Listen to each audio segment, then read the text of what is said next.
ज्योति recording studio Adampur.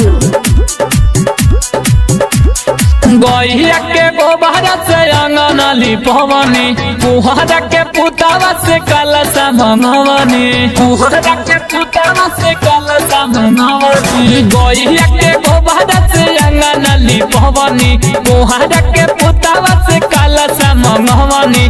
कोइले वाली सब तैयारिया मयरिया रही है हो ए राजा हो, लाले रंग बहजरिया से चुनरिया लई हो ए राजा हो, लाले रंग बहजरिया से चुनरिया लई हो।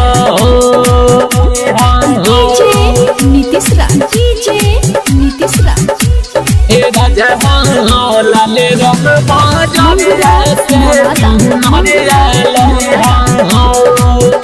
म्यूजिक बाय विशाल राजा। नव दिन अंगना में कोई जाई माई के पूजनवा, के पूजनवा दूर होई दुखावा दरइया ये हो पिया पाके दर्शनवा, पाके दर्शनवा। नव दिन अंगना में कोई जाई माई के पूजनवा, दूर होई दुखावा दरइया ये हो पिया पाके दर्शनवा। सप्तशती पाठ हम करब तू भजनिया गई हो ए राजा हो, लाले रंग बहजरिया से चुनरिया लई हो ए राजा हो, लाले रंग बहजरिया से चुनरिया लई हो।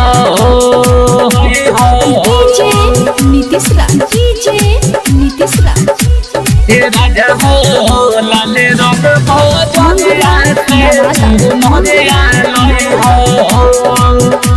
म्यूजिक बाय विशाल राजा। अढ़ौल फुलवा पान पत्ता जहनी तू भूलइया, तू भूलइया।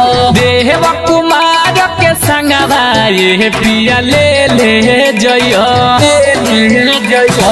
अढ़ौल फुलवा पान पत्ता ये हो पिया जनी भूलइया, बिगन विशाल के राजा संगवा में ले ले जइया।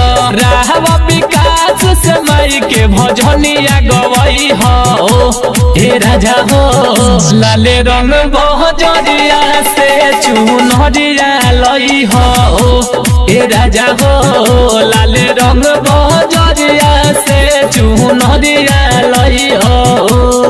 ज्योति रिकॉर्डिंग